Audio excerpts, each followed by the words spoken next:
پردہ کب فرض ہوا،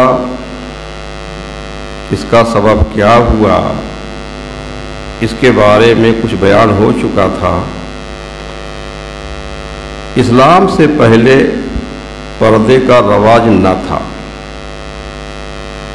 نبی کریم صلی اللہ علیہ وسلم کی 40 سال زندگی گزر گئی، پھر آپ نے نبوت کا اعلان فرمایا، لیکن ابھی شروع اسلام میں پردے کا حکم نہیں تھا۔ 13 سال تک اعلان نبوت کے بعد مکہ مکرمہ میں آپ تشریف فرما رہے۔ اس درمیان بھی پردے کا حکم نازل نہ ہوا۔ پھر آپ ہجرت کر کے مدینہ منورہ، مکہ مکرمہ سے مدینہ منورہ تشریف لائے، تو مدینہ آنے کے بعد بھی 4 سال تک پردہ فرض نہیں تھا، عورتیں بے حجاب باہر آتی جاتی تھیں۔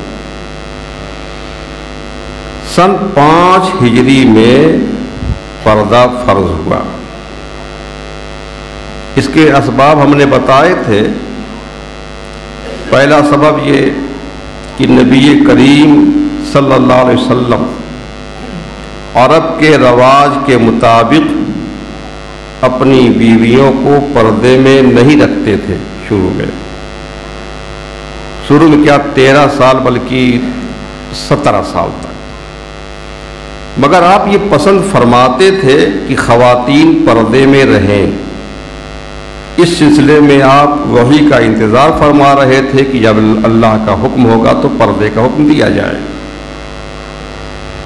دوسرا سبب یہ ہوا کہ سیدنا حضرت عمر فاروق اعظم رضی اللہ تعالیٰ عنہ کو اس کی بڑی فکر تھی اور ان کی دلی خواہش تھی کہ پردے کا حکم نازل ہو۔ انہوں نے کئی طرح سے اپنی اس خواہش کا اظہار بھی کیا۔ نبی اکرم صلی اللہ علیہ وسلم کی خدمت اقدس میں عرض کیا کہ یا رسول اللہ صلی اللہ علیہ وسلم، آپ کے پاس اچھے برے سبھی آتے ہیں۔ چھوٹے چھوٹے کمرے ہوتے تھے، اسی میں بیویاں بھی رہتی تھیں، تو آپ کے پاس سب آتے ہیں، اچھے بھی آتے ہیں، برے بھی آتے ہیں، اور بیویوں سے بھی باتیں کرتے ہیں، تو آپ اپنی پاک بیویوں کو پردے کا حکم دیں۔ تیسرا سبب یہ ہوا کہ اللہ کے رسول صلی اللہ علیہ وسلم کے ساتھ بعض صحابہ کھانا کھا رہے تھے، اور مسلمانوں کی امی جان حضرت عائشہ صدیقہ رضی اللہ عنہا بھی شریک تھیں۔ کسی صاحب کا ہاتھ سیدہ عائشہ کے ہاتھ پر پڑ گیا۔ یہ بات حضور صلی اللہ علیہ وسلم کو ناگوار ہوئی۔ اس کے بعد پردے کا حکم ہوا۔ چوتھا سبب یہ ہوا کہ ایک شخص سرکار کی خدمت اقدس میں حاضر ہوا اور بہت دیر تک بیٹھا رہا۔ حضور صلی اللہ علیہ وسلم 3 بار اٹھے کہ یہ شخص چلا جائے، مگر وہ نہیں گیا۔ اتنے میں حضرت عمر فاروق اعظم رضی اللہ عنہ آ گئے اور ناگواری کا اثر حضور کے چہرے اقدس پر دیکھا، تو اس شخص سے کہا کہ تو نے اللہ کے رسول کو تکلیف پہنچائی ہے۔ اس پر حضور صلی اللہ علیہ وسلم نے فرمایا کہ ہاں، میں 3 بار اٹھا کہ یہ میرے ساتھ اٹھے، مگر نہیں اٹھا۔ اس پر پھر حضرت عمر فاروق اعظم نے کہا یا رسول اللہ، آپ پردے کا حکم دے دیں، پردہ کرا دیں۔ 5واں سبب جو آخری سبب ہوا، اس کے فوراً بعد آیت حجاب نازل ہوئی، وہ بھی ہم آپ کو بتا چکے ہیں۔ سن 5 ہجری میں آپ نے ام المومنین حضرت زینب بنت جہش رضی اللہ عنہا سے شادی کی۔ ہمارے حضور کی 2 بیویوں کا نام زینب تھا، ایک زینب بنت جہش رضی اللہ عنہا، ایک زینب بنت خزیمہ رضی اللہ تعالیٰ عنہ۔ 2 بیویاں زینب نام کی ہیں۔ تو آپ نے زینب بنت جہش سے شادی کی۔ ان کا پہلا نکاح، زینب بنت جہش کا پہلا نکاح سرکار اقدس صلی اللہ علیہ وسلم نے اپنے آزاد کردہ غلام اپنے منہ بولے بیٹے زید بن حارثہ رضی اللہ عنہ کے ساتھ کیا تھا۔ زید بن حارثہ کے ساتھ ان کا پہلا نکاح ہوا تھا۔ یہ رشتہ تقریباً 1 سال تک قائم رہا، کیونکہ زید بن حارثہ غلام تھے، آزاد کردہ غلام تھے، اور زینب بنت جہش بہت شریف بڑے اچھے گھر کی خاتون تھیں، تو سال بھر تک یہ رشتہ قائم رہا، لیکن تعلقات سازگار نہ رہے۔ آخر کار حضرت زید بن حارثہ رضی اللہ تعالیٰ عنہ نے طلاق دے دی۔ جب زینب بنت جہش رضی اللہ تعالیٰ عنہ عدت کے دن پورے کر چکی تو حضور اقدس سید عالم صلی اللہ علیہ وسلم نے خود ان سے نکاح کرنا چاہا، اور آپ نے یہ خدمت حضرت زید ہی کے سپرد کی، جو ان کے پہلے شوہر تھے زینب بن جہش کے، انہیں کے ذمہ یہ خدمت دی کہ وہ آپ کا پیغام نکاح لے کر زینب کے پاس جائیں۔ حضرت زید بن حارثہ زینب کے گھر گئے اور کہا، زینب، اللہ کے رسول صلی اللہ علیہ وسلم نے تم سے نکاح کرنے کی خواہش ظاہر کی ہے، وہ تم سے نکاح کے خواہش مند ہیں۔ زینب بنت جہش نے جواب دیا کہ میں اللہ کے حضور استخارہ کرتی ہوں۔ یہ کہہ کر وہ مصلی پر کھڑی ہو گئیں، ادھر وہ مصلی پر کھڑی ہوئیں، اور ادھر اللہ تعالیٰ نے اللہ کے رسول صلی اللہ علیہ وسلم پر وحی بھیجی، فوراً وحی نازل ہوئی۔ قرآن کریم میں ہے وحی، فلما قضا زید منہا زوجناکہا۔ اللہ فرماتا ہے کہ پھر جب زید اس سے اپنی حاجت پوری کر چکے زینب بن جہش سے، تو ہم نے اس عورت کو آپ کے نکاح میں دے دیا۔ اللہ فرماتا ہے زوجناکہا، اے حبیب ہم نے زینب کو آپ کے نکاح میں دے دیا، آپ کی زوجیت میں دے دیا۔ تو اللہ تعالیٰ نے خود حضور کا نکاح زینب سے کر دیا۔ یہ واحد خاتون ہے کہ اللہ نے خود ان کا نکاح جو ہے زینب کا نکاح ہمارے حضور سے کیا تھا۔ زوجناکہا، حبیب ہم نے زینب کو آپ کے نکاح میں دے دیا۔ اب اس کے بعد ان کو ایک کمرہ دے دیا گیا، مسجد نبوی سے متصل حجرے بنے ہوئے تھے سرکار کی بیویوں کے لیے، چھوٹے چھوٹے کمرے تھے، ایک کمرہ ان کو دے دیا گیا۔ حضور صلی اللہ علیہ وسلم زینب کے مکان پر تشریف لے گئے اور بغیر اجازت طلب کیے ہوئے اندر چلے گئے، وہ تو بیوی اندر ہے۔ صبح کو دعوت ولیمہ ہوئی، اس دعوت میں روٹی اور سالن کا انتظام کیا گیا۔ یہ سب سے شاندار ولیمہ ہمارے حضور کا تھا کہ روٹی اور سالن کا انتظام کیا گیا تھا، اور 300 آدمی کی بھیڑ تھی۔ یہ سب سے بڑا، سب سے شاندار ولیمہ ہمارے حضور کا ہوا تھا۔ تو حضور صلی اللہ علیہ وسلم نے حضرت انس رضی اللہ تعالیٰ عنہ کو لوگوں کے بلانے کے لیے بھیجا۔ 300 آدمی دعوت میں شریک ہوئے، اور کمرہ تو چھوٹا تھا، اور اسی میں حضرت زینب بن جہش بھی موجود تھیں، اس لیے سب لوگ آ کے مسجد نبی شریف میں بیٹھ گئے، اور 10-10 کی جماعت میں آتے، کمرے میں 10-10 آدمی جو ہے ایک ساتھ آتے اور کھانا کھا کر چلے جاتے تھے۔ اور اتفاق ایسا ہوا کہ چند لوگ کھانا کھا کر باتوں میں مشغول ہو گئے جو آخر میں آئے تھے، اور اٹھنے کا خیال ہی نہ رہا۔ رسول کریم صلی اللہ علیہ وسلم ازراہ مروت انہیں اٹھنے کے لیے نہ فرماتے، بار بار اندر آتے باہر جاتے، اور اسی مکان میں حضرت زینب بنت جہش بھی دیوار کی طرف منہ کر کے بیٹھی ہوئی تھیں۔ جب بہت دیر ہوئی تو حضور صلی اللہ علیہ وسلم کو تکلیف ہوئی، اس پر اللہ تعالیٰ نے آیت حجاب نازل فرمائی، یا ایھا الذین آمنوا لا تدخلوا بیوت النبی الا ان یؤذن لکم، اے لوگو جو ایمان لائے ہو میرے حبیب کے گھروں میں بلا اجازت چلے نہ آیا کرو، ہاں اگر میرا حبیب تمہیں بلائے، تمہیں بلایا جائے تو ضرور آؤ، پردے کا اہتمام کیا جائے گا۔ پھر جب کھا چکو تو چلے جاؤ اور باتوں میں نہ لگ جاؤ، کیونکہ اس سے نبی کو تکلیف ہوتی ہے، اور تمہارے لحاظ سے کچھ نہیں کہتے، وہ شرماتے ہیں، تم سے کچھ نہیں کہہ پاتے، لیکن اللہ تو ان کا رب ہے، وہ کیوں شرم کرے؟ وہ حق بات کہنے سے کوئی شرم نہیں کرتا۔ اور جب تم نبی کی بیویوں سے کوئی چیز مانگو تو پردے کی آڑ سے مانگو، جب کوئی بات پوچھو تو پردے کی آڑ سے پوچھو۔ یہ آیت کریمہ کا مطلب ہوگا۔ جب حضرت زینب کا نکاح نبی کریم صلی اللہ علیہ وسلم سے ہوا تھا، اس وقت ان کی عمر شریف 36 سال تھی، اور اسلام میں اس وقت تک حجاب کا حکم نازل نہیں ہوا تھا۔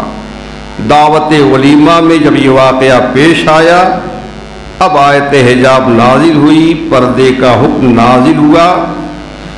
اب اس آیت کے نازل ہونے کے بعد حضور اقدس صلی اللہ علیہ وسلم نے بیویوں کے دروازوں پر پردے لٹکا دیے۔ اب تک جو ہے وہ پردے لگے ہوئے تھے، صرف دروازے تھے، دروازوں پر پردے بھی نہیں لٹکے ہوئے تھے۔ اب ہمارے حضور نے ان حجروں کے دروازوں پر پردے لٹکا دیے اور لوگوں کو گھر کے اندر داخل ہونے سے روک دیا گیا۔ کوئی آتا اور حضور سے ملنا چاہتا، حضور ہوتے تو آنے والا اجازت مانگتا، اب حضور اندر پردہ کرا کر اجازت دے دیتے۔ اگر حضور نہ ہوتے تو کوئی اندر نہیں آتا، پردے کی آڑ سے حضور کی بیویوں سے بات کر لیتا، کچھ مانگنا ہوتا مانگ لیتا، کچھ پوچھنا ہوتا پوچھ لیتا اور چلا جایا کرتا تھا۔ اب دیکھیے پردے کا حکم نازل ہو گیا، کتنی سختی کے ساتھ اس پر عمل کیا گیا۔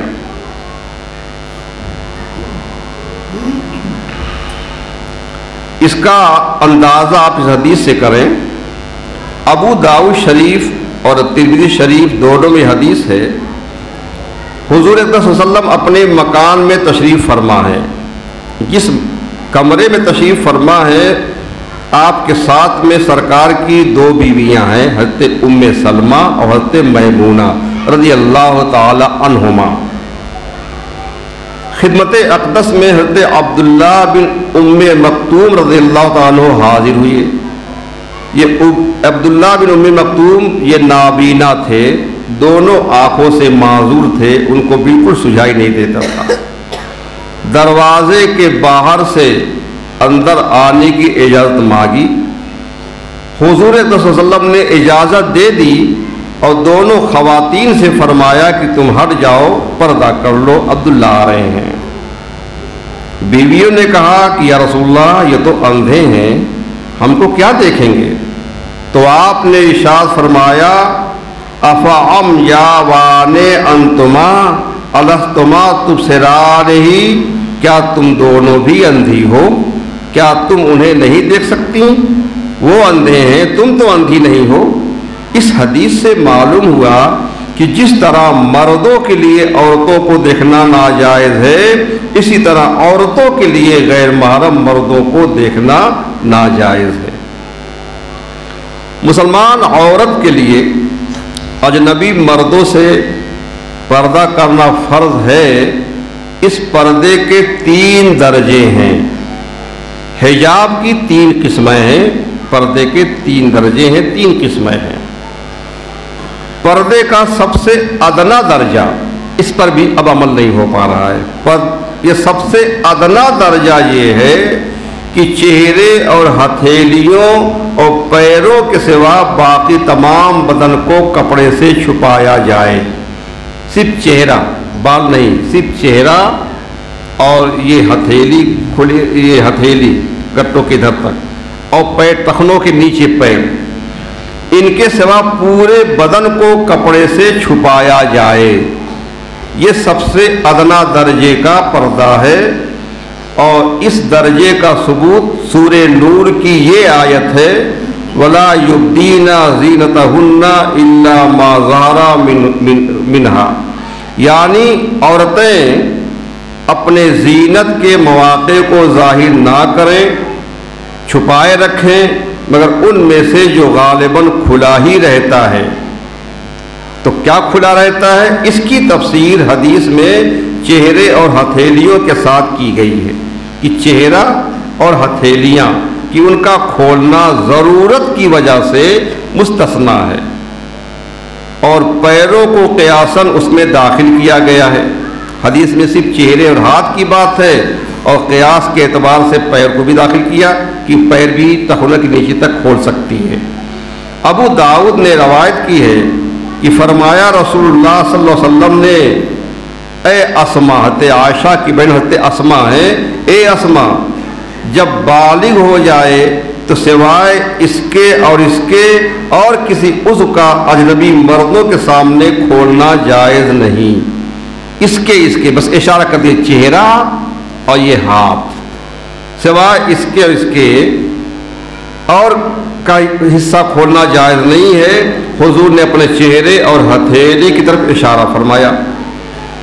اب یہ جو درجہ ہے پردے کا، سب سے ادنا درجہ کہ چہرہ کھول سکتی ہے، ہاتھ کھول سکتی ہے، پیر کھول سکتی ہے، یہ جوان عورتوں کے لیے بھی ہے، بوڑھی عورتوں کے لیے ہے۔ جوان کے لیے ضرورت پر مجبوری ہو تب، اور بوڑھی عورتوں کے لیے بلا ضرورت بھی وہ کھول سکتی ہیں، سب کے لیے عام ہے۔ تو چہرہ اور ہاتھوں پیروں کے سوا باقی پورے بدن یا سر کے کسی حصے کا اجنبی کے سامنے کھولنا بوڑھی عورتوں کو بھی جائز نہیں ہے۔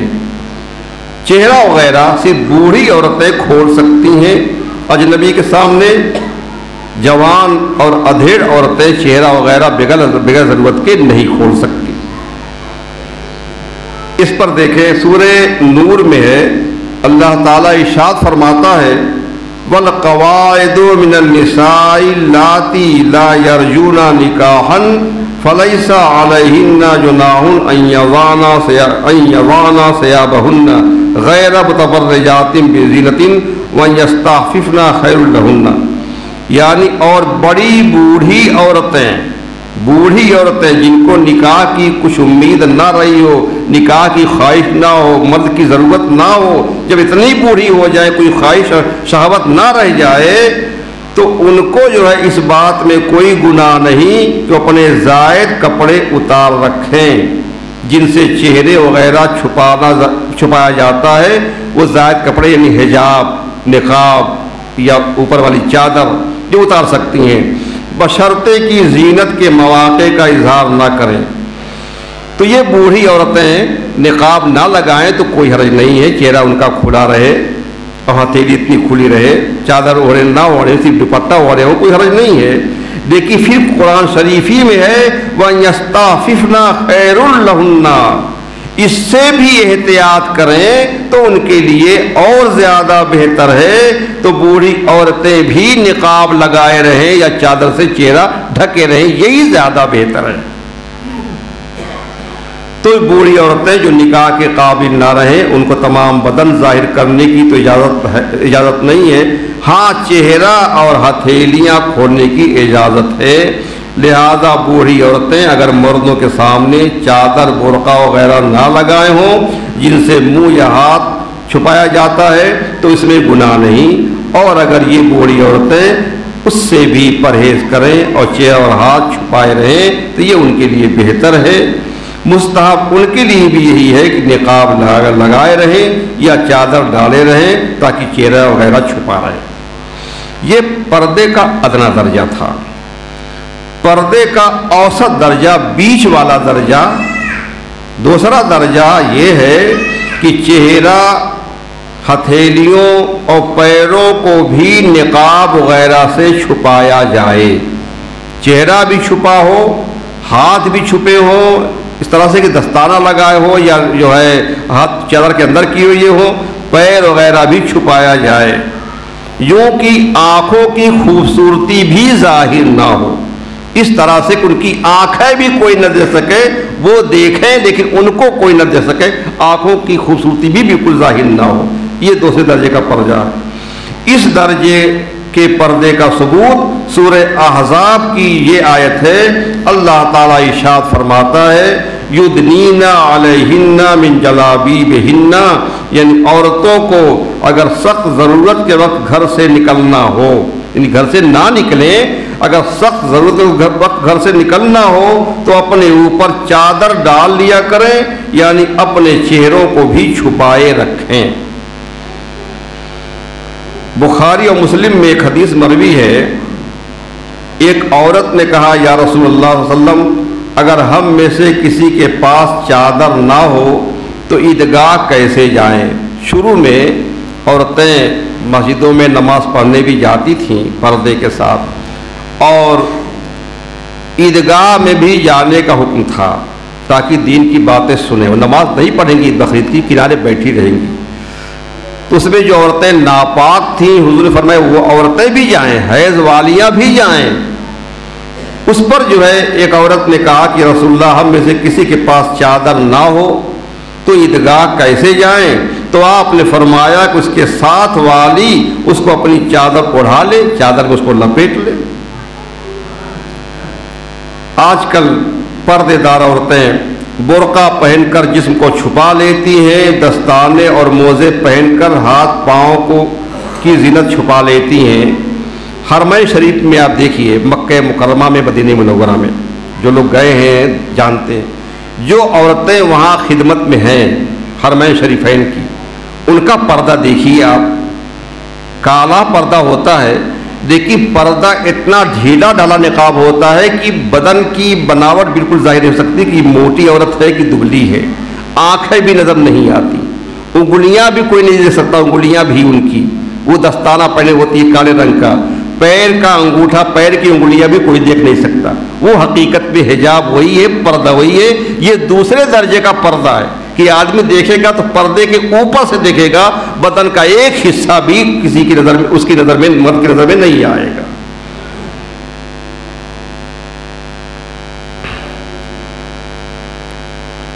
بہرحال یہ احتیاط کرنی ضروری ہے۔ نقاب میں بھی بتایا گیا کہ یہ احتیاط کرنی ضروری ہے کہ نقاب برقع جو ہے ایسا نقش و نگار والا خوبصورت نہ ہو کہ لوگوں کا دل کھینچے۔ اگر خوبصورت ہوگا، نقش و نگار والا ہوگا تو لوگوں کی نگاہ اٹھے گی، بڑا حسین نقاب ہے، بڑا خوبصورت نقاب ہے۔ نقاب ایسا ہونا ہی نہیں چاہیے۔ یہ دوسرے درجے کا پردہ تھا، اس پر عمل نہیں ہو پا رہا ہے۔ اور پردے کا سب سے اعلیٰ درجہ پردہ یہ ہے کہ عورت دیوار یا پردے کے پیچھے آڑ میں رہے، نقاب کے اوپر سے بھی کوئی غیر مرد اس کو نہ دیکھے، گھر کے اندر رہے، اس کے کپڑوں پر بھی اجنبی مردوں کی نظر نہ پڑے۔ سورہ احزاب میں ارشاد فرمایا، یعنی اس درجے کا ذکر بھی قرآن کریم میں ہے، وَقَرْنَا فِي بُيُوتِكُنَّ وَلَا تَبَرَّجْنَا تَبَرُّجَ الْجَاهِلِيَّةِ الْأُولَىٰ، اے بیویو تم اپنے گھروں میں رہا کرو، چادر اور کپڑوں کے اوپر سے بھی غیر مرد کی نظر نہ پڑے۔ لہذا عورت کے لیے پردے کی سب سے اعلیٰ صورت یہی ہے کہ گھر کی چہار دیواری میں وقت گزارے، اپنے گھر کو اپنی جنت سمجھ کر گھر کے صحن سمجھے، گھر میں رہے، گھر کے صحن میں کھیل کود سکتی ہے، صحن چھوٹا ہو تو پردہ والی اگر چھت ہے تو چھت بھی استعمال کر سکتی ہے۔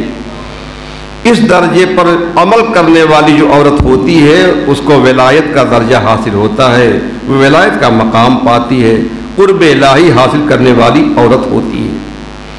تفسیر روح المعانی میں ہے، حضرت انس رضی اللہ تعالیٰ عنہ سے روایت ہے کہ عورتیں بارگاہ نبوت میں حاضر ہوئیں، کچھ عورتیں حضور کی بارگاہ میں حاضر ہوئیں، عرض کی یا رسول اللہ صلی اللہ علیہ وسلم مرد ساری فضیلتیں لے گئے، جمعہ مرد پڑھتے ہیں، عیدین کی نماز مرد پڑھتے ہیں، جہاد میں بھی صرف مرد ہی جاتے ہیں، تو ہر جگہ جو ہے مرد ہی جاتے ہیں، وہی شریک ہوتے ہیں، کیا کوئی عمل ایسا ہے جو ہم عورتیں کریں اور ہمیں مردوں جیسا ثواب ملے، ہمیں مجاہدین کا درجہ حاصل ہو؟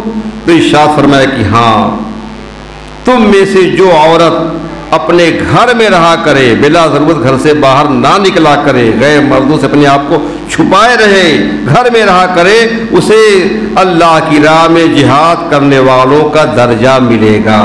تو گھر میں بیٹھی رہیں عورتیں اور مجاہدوں کا ثواب پائیں گی. مرد تو جب میدان جہاد میں جائیں گے تب مجاہد بنیں گے. عورتیں ہمیشہ یہ مجاہدہ کر سکتی ہیں, جہاد کر سکتی ہیں, گھر میں رہ کر کے یہ درجہ حاصل کر سکتی ہیں. امام ترمذی نے حضرت عبداللہ بن مسعود سے حدیث نقل کی ہے کہ حضور صلی اللہ علیہ وسلم نے ارشاد فرمایا کہ عورت سر سے پاؤں تک چھپانے کی چیز ہے. ان المرأۃ عورت, سر سے پاؤں تک چھپانے کی چیز ہے. اس کو باپردہ ہی رہنا چاہیے. جب وہ گھر سے نکلتی ہے تو شیطان بھی نکلتا ہے اور شیطان اس کو جھانکنے لگتا ہے. اس میں اشارہ فرمایا کہ شیطان کا کام ہے عورتوں کو جھانکنا. تو جو مرد انسان ہو کر شیطان کو جھانکتا ہے وہ انسان کی شکل میں ہے ضرور, لیکن وہ شیطان ہے. عورتوں کو جھانکنے والا شیطان ہے, انسان نہیں ہے. جب تک وہ اپنے گھر کی چہار دیواری میں رہتی ہے, سرکار فرماتے ہیں کہ جب تک عورت گھر کے اندر چہار دیواری میں رہتی ہے وہ رحمت الہی سے قریب تر ہوتی ہے. جس قدر وہ پردے میں ہوتی ہے اسی قدر اللہ کی رحمت اس کو ملتی ہے. تو گھر میں بھی رہے تو ایسی جگہ رہے کہ باہر سے کسی مرد کی نظر اس کے اوپر نہ پڑے. جتنے زیادہ پردے میں رہے گی, اگر تہخانے میں رہے گی یا اندر والے کمرے میں رہے گی, اتنی زیادہ وہ اللہ تعالیٰ کی رحمت سے قریب ہوگی. ایک مرتبہ اللہ کے رسول صلی اللہ علیہ وسلم نے اپنی بیٹی سیدہ فاطمہ زہرا سے پوچھا, ایو شیء خیر للنساء, عورتوں کے لیے کون سی چیز بہتر ہے؟ تو اس پر سیدہ فاطمہ نے عرض کیا, یا رسول اللہ, یہ بہتر ہے عورتوں کے لیے سب سے بہتر کہ نہ وہ کسی مرد کو دیکھے نہ کوئی مرد اسے دیکھے. اس پر اللہ کے نبی صلی اللہ علیہ وسلم نے انہیں محبت سے گلے لگا لیا اور فرمایا, کیوں نہ ہو, کس باپ کی بیٹی ہے, کس باپ کی بیٹی ہے. یہ 3 درجے جو ہے پردے کے ہوئے, سب سے اعلیٰ درجہ کہ عورت گھر کے اندر رہے, اور اوسط درجہ ہے کہ مجبوری پر گھر سے باہر نکلے تو پورے بدن کو جو ہے حجاب پردے کے اندر ڈھکے رہے حتیٰ کہ آنکھ کی خوبصورتی بھی ظاہر نہ ہو. اور سب سے ادنا درجہ یہ ہے کہ ضرورت پڑنے پر وہ چہرہ کھول سکتی ہے, ہاتھ کھول سکتی ہے, پیر کھول سکتی ہے. اب یہ ہے کہ کس عورت سے کس سے پردہ ہے, کس سے پردہ نہیں ہے, کون محرم ہے, کون غیر محرم, اس کی پوری ایک تفصیل ہے. جن سے پردہ نہیں ہے ان کو دیکھنے دکھانے کا مختصر حال ہم بیان کر دیتے ہیں, پوری تفصیل بیان نہیں ہو پائے گی. بیوی اور شوہر, ان میں آپس میں کوئی پردہ نہیں ہے. مرد اپنی بیوی کی ایڑی سے چوٹی تک ہر عضو کی طرف نظر کر سکتا ہے, سب کچھ دیکھ سکتا ہے, شہوت ہو یا بغیر شہوت کے ہر حال میں دیکھ سکتا ہے. اسی طرح بیوی بھی اپنے شوہر کے ہر حصے بدن کو دیکھ سکتی ہے. ہاں, بہتر یہ ہے کہ ایک دوسرے کے خاص مقام کو نہ دیکھیں, کیونکہ اس سے جو ہے نسیان پیدا ہوتا ہے, بھولنے کی بیماری پیدا ہوتی ہے اور نظر میں کمزوری پیدا ہوتی ہے. اور وہ محرم جن سے ہمیشہ کے لیے نکاح حرام ہے, جیسے باپ بیٹی کا معاملہ ہے, بھائی بہن کا معاملہ ہے, اس کا مسئلہ یہ ہے کہ مرد اپنی محرم عورت کے سر کو بھی دیکھ سکتا ہے, اگر بال کھلے ہیں پھر بھی دیکھ سکتا ہے, سینے کا اوپر والا حصہ جو گلے کے سے قریب ہے یہ بھی دیکھ سکتا ہے, پنڈلی دیکھ سکتا ہے, یہ پنڈلی جو پیر کی ہے یہ بھی دیکھ سکتا ہے, بازو دیکھ سکتا ہے, کلائیاں بھی دیکھ سکتا ہے, گردن بھی دیکھ سکتا ہے, قدم بھی دیکھ سکتا ہے. یہ سب تفصیل سے فقہی کتابوں میں بیان کیا گیا ہے. وہ بھی شرط یہ ہے کہ جب دونوں میں سے کسی کو شہوت کا اندیشہ نہ ہو. بھائی بہن کا معاملہ ہے, اگر شہوت کا اندیشہ ہے تب نہ دیکھے, یعنی ایسا سر کا جو ہے سر کے بال ہوں یا یہ ران کا حصہ ہے یا یہ بازو کلائیاں ہیں, اگر شہوت کا اندیشہ ہے تو نہ دیکھے, اگر شہوت کا اندیشہ نہیں ہے تو دیکھ سکتا ہے.